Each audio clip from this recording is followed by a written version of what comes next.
Time for a Man in Gray book review quick take. American Military History, a very short introduction by Joseph T. Glatthaar, was published in 2020 by Oxford University Press. It's 160 pages. Today, the U.S. Armed Forces are the most powerful and technologically advanced military in the world.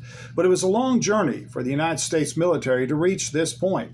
This book traces the growing power, sophistication, and cost of America's military during the past 250 years. During the Revolutionary War, soldiers were volunteers formed from state militias. These Minutemen usually supplied their own weapons, and their training varied widely.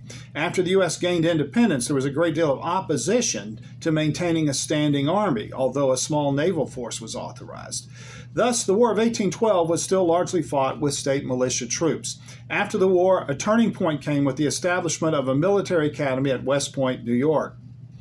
For the first time, there was a major effort to establish a professional class of Army officers. As a result, the Mexican War of 1844 to 1846 was fought with greater professionalism and much greater attention to strategy.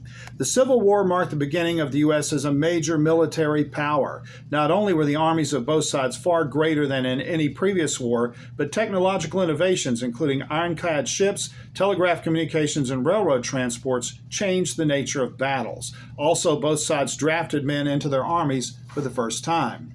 After the war, the size of the army was drastically reduced, but a standing army was maintained. Although the Spanish-American War was brief and the U.S. victorious, there were serious problems in miscommunication between the Army and Navy. As a result, President Teddy Roosevelt established the Army-Navy Board to conduct joint planning and strategy for future conflicts.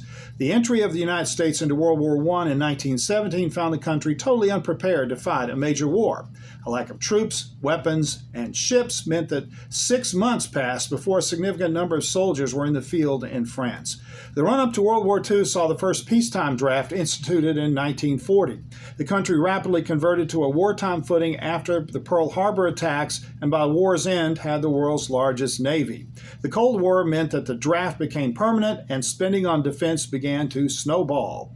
Subsequent 20th century conflicts saw an increasing reliance on technologically advanced weapons requiring ever greater training. The end of the Vietnam War saw the end of conscription and a transition to a smaller all-volunteer force. The asymmetric wars fought in Iraq and Afghanistan in the 21st century showed the limitations of depending on high-tech weaponry against guerrilla fighters. The book ends with some of the issues facing the current U.S. military, from cyber attacks to spiraling cost of weapon systems to the psychological toll of extended deployments have had on volunteer soldiers and sailors.